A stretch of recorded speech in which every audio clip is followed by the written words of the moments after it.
రాజకీయ నాయకుల కొడుకులు రేప్ చేస్తే వాళ్ళకేమో బెయిల్ వస్తున్నాయి, జల్దీ బెయిల్ వస్తున్నాయి. మరి ప్రశ్నాపత్రం లీక్ అయితే ఎందుకు సమాధానాలు వస్తలేవు అని అడిగింది. చెప్తారా సమాధానం ఎవరన్నా ఈ కేంద్రంలో? భారతీయ జనతా పార్టీకి 8 మంది ఎంపీలు ఉన్నారు. ఒక్కడికన్నా ధైర్యం ఉందా ఈ ప్రశ్నకు సమాధానం చెప్పేది? 2 కేంద్ర మంత్రులు ఉన్నారు ఇక్కడ రాష్ట్రంలో. ఒక్కరికన్నా ధైర్యం ఉందా సమాధానం చెప్పేది? మాట్లాడితే దేశం కోసం, ధర్మం కోసం. ఏ దేశం కోసం, ఎవడి ధర్మం కోసం? ఈ పిల్లలు దేశభక్తులు కాదా? ఈ దేశం వాళ్ళు కాదా? హిందువులు కాదా కొట్లాడుతున్న పిల్లలు? మరి వాళ్ళకు అన్యాయం జరుగుతుంటే మీ కళ్ళకు కనబడతలేదా? ఇదేనా దేశం కోసం, ధర్మం కోసం అంటే? అందుకే అడగాల్సిన అవసరం ఉన్నది, నిలదీయాల్సిన అవసరం ఉన్నది, ప్రశ్నించాల్సిన అవసరం ఉన్నది. గల్లా వట్టి బజార్లకు గుంజాల్సిన అవసరం కూడా భవిష్యత్తులో వస్తుంది.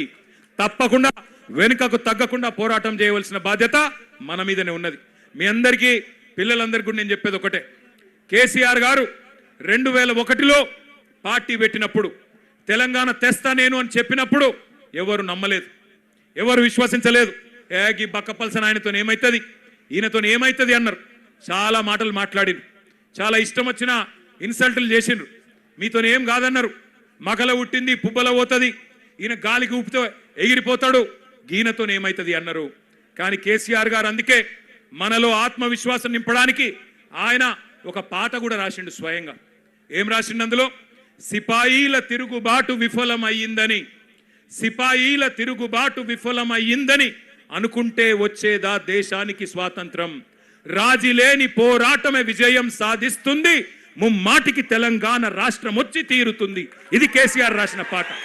14 ఏళ్ళు సావుకు భయపడకుండా, కేసులకు భయపడకుండా ఎట్లా ప్రజాస్వామ్యబద్ధంగా పోరాటం చేయాలో ఎక్కడికో పోయి నేర్చుకోవాల్సిన అవసరం లేదు. మన నాయకుడు కేసీఆర్ గారు ఆయన చేసిన పోరాటం మీ కళ్ళ ముంగట్నే ఉన్నది. సావు నోట్లో తలబెట్టి తెలంగాణ తెచ్చి ఢిల్లీ మెడలు వంచి 2 ఎంపీలున్నా ఢిల్లీ మెడలు వంచిన నాయకుడు మనకు ఆదర్శంగా మన కళ్ళ ముంగట్నే ఉన్నాడు. కాబట్టి మనకు ఎవరో ప్రేరణ అవసరం లేదు, ఎవరో మనకు స్ఫూర్తినివ్వాల్సిన అవసరం లేదు. మన నాయకుడు కేసీఆర్ గారే మనకు స్ఫూర్తి. రాష్ట్రాన్ని తెచ్చిన తెలంగాణ తండ్రి కేసీఆర్ గారే మనందరికీ స్ఫూర్తి ప్రదాత. నేను పిల్లల్ని కోరేది ఒకటే, మీ కండగా అవసరమైతే నాకు విశ్వాసం ఉంది. ఎందుకంటే కేసీఆర్ గారు కూడా తల్లడిల్లిపోతా ఉన్నారు. కేసీఆర్ గారు కూడా తల్లడిల్లిపోతా ఉన్నారు మీ ఆందోళన చూసి. చూస్తున్నాడు, ఆయన ఏం చూడకలేడు. సోషల్ మీడియాలో మీ మాట్లాడుతున్న మాటలు, మీరు ఒక్కొక్కరు చెప్తున్న ఆవేదన, మీరు ఏ రకంగా చేస్తున్న నిరసనలు, ఇవన్నీ కేసీఆర్ గారు చూస్తూనే ఉన్నారు. అందుకే అవసరమైతే కేసీఆర్ గారు కూడా తప్పకుండా మీకోసం, మీ భవిష్యత్తు కోసం గతంలోనే చెప్పినట్టుగా ఆయన కూడా he will rise to the occasion. ఇవాళ జెన్జీ విద్యార్థులు ప్రశ్నించాలి ఇవాళ కేటీఆర్. ఆ రోజు లీకేజ్ చేసినప్పుడు కారణం ఎవరు? నువ్వు కాదా? ఏం చర్య తీసుకున్నావు? మీ అయ్యందుకు రాజీనామా వేయాలి, నువ్వెందుకు రాజీనామా వేయాలి, ఎందుకు లాఠీ చార్జ్ చేసినావు, మా తల్లు ఎందుకు అలగొట్టడం అని చెప్పి అడగాలి. ఒకసారి చూడండి, గ్లోబల్ సంస్థ ఇంటర్మీడియట్ విద్యార్థులది. వాళ్ళు చేసే తప్పుకు మా పిల్లలు బలైపోతున్నారు. దానికి సమాధానం లేకుంటే విద్యాశాఖ వాళ్ళు ఎవరు లేదు. నన్ను ఫస్ట్ ఇయర్ 81% వచ్చింది. సో నేను ఇప్పుడు సెకండ్ ఇయర్ కంప్లీట్ అయితే మిగతా అన్ని సబ్జెక్ట్స్ పర్లేదు, చాలా బాగా వచ్చాయి. ఓన్లీ మ్యాథ్స్ 2Bలో 16 వేసి ఫెయిల్ చేశారు. ఏంది ఇది? అసలు రావాల్సిన ఆయన ఏది ఫామ్ హౌస్లో కూర్చుంటే ఎట్లా బయటకు వచ్చి చూసుకోవాలి కదా స్టూడెంట్స్ని. 17 మంది చచ్చిపోతే ఏంది పరిస్థితి? ఇప్పుడు ఇక్కడ లోపలికి వెళ్ళనిస్తలేరు అని ఇంకో ముగ్గురు కూడా చనిపోతే ఎట్లా? ఏంది? ఏం చేయాలి మేము దీంతో? మీకు చేత కాదని చెప్పుకుని పని చేయడానికి పక్కకు జరుపుకుని మీరు వేరే మంత్రిని పెట్టుకోండి. మీరు మీకు చేత కాదు, మా బతుకులే కాస్తారు.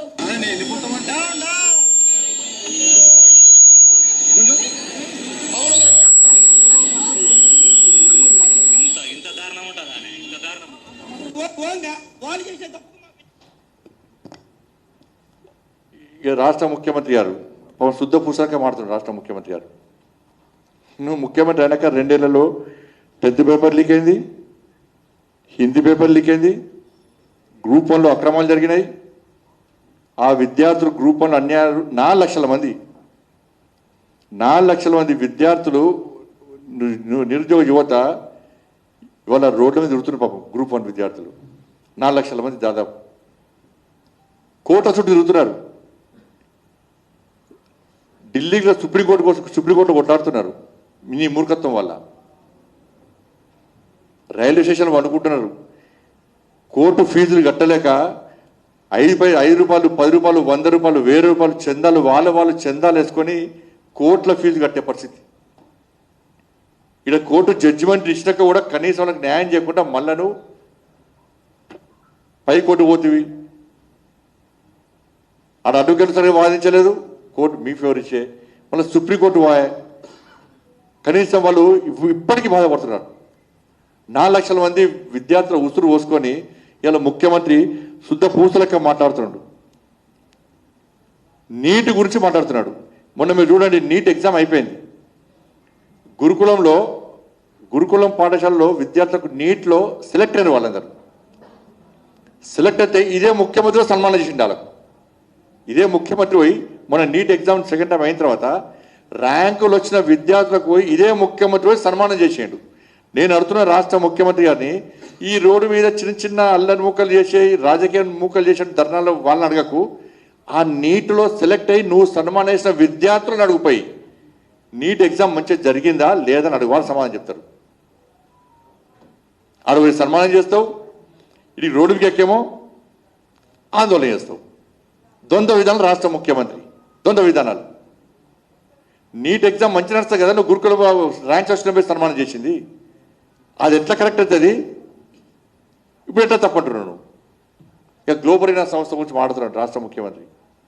వీళ్ళిద్దరు చీకటి ఒప్పందాలు ఇద్దరి, కేటీఆర్కును రాష్ట్ర ముఖ్యమంత్రికి చీకటి ఒప్పందం ఇద్దరికి. గ్లోబల్ సంస్థ గురించి దేశం అంతా తెలుసు. అప్పుడు అనేక మంది విద్యార్థులు చనిపోయిన విషయం రాష్ట్ర ముఖ్యమంత్రి ఒప్పుకున్నాడు. ఒక ముఖ్యమంత్రి స్థాయి వ్యక్తి అన్యాయం జరిగిందని గుర్తించినప్పుడు, ఇది తప్పు అని గ్రహించినప్పుడు, ఇది క్రైమ్ అని చెప్పి గుర్తించినప్పుడు అనుకున్నప్పుడు వెంటనే చర్యలు తీసుకోవాల్సింది పోయి నువ్వు కాంప్లైంట్ నేను తీసుకుంటా అట, నువ్వు కొట్టి అంటే నేను ఏడ్చంటే చేస్తానంటున్నది. నీ కాంప్లైంట్కు సుమోటో తీసుకోరాదా? కాబట్టి ఇద్దరు చీకటి ఒప్పందం. ఆయన కాంప్లైంట్ ఇయ్యాడు, ఈయన యాక్షన్ తీసుకోడు. ఇది ఫోన్ ట్యాపింగ్ చూస్తారు కదా, ఇది నాకు తెలిసి ఇప్పటివరకు 10,000 మందిని ఎంక్వైరీ చేసి రావచ్చు. ఇప్పటికి ఫోన్ వస్తున్నాయి ఎంక్వైరీ అని. అది ఎంక్వైరీ అయ్యలేదు, చర్యలు తీసుకోలేదు. ఇదే ముఖ్యమంత్రి అన్నాడు, నా భార్య పిల్లలు కూడా ఫోన్ ట్యాపింగ్ చేసిర్రు, ఫోన్ ట్యాపింగ్ నాకు జరిగింది, ఫోన్ ట్యాపింగ్ చేసినది, ఇది వాస్తవం అన్నాడు. ఒక ముఖ్యమంత్రి స్థాయి గౌరవప్రదమైనటువంటి వ్యక్తి నువ్వు ఆ చైర్లో కూర్చున్నప్పుడు, తెలంగాణ రాష్ట్రంలో అన్యాయం జరిగిందని భావించినప్పుడు చర్యలు తీసుకోవడంలో నీకున్న ఇబ్బందులు ఏంది? నేను ఆపుతున్నది ఎవరు?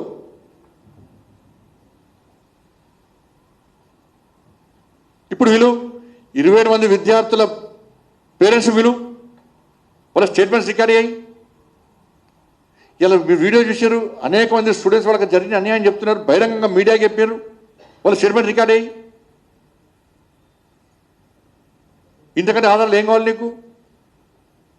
వాళ్ళ మెమోస్ ఉన్నాయి, రివాల్యూషన్ కట్టినరు, కనీసం ఇవ్వాలి మీద చర్యలు తీసుకోలే. అప్పటి ప్రభుత్వం కేసీఆర్ అనే వ్యక్తి గ్లోబల్ అయినా అంటే ఏం చర్య తీసుకో, బ్లాక్లో పెట్టి పెట్టరు అయిపోయా. సంస్థ వాళ్ళదే కాబట్టి 27 మంది చచ్చిపోతే కూడా కనీసం కనికరించిన వ్యక్తి,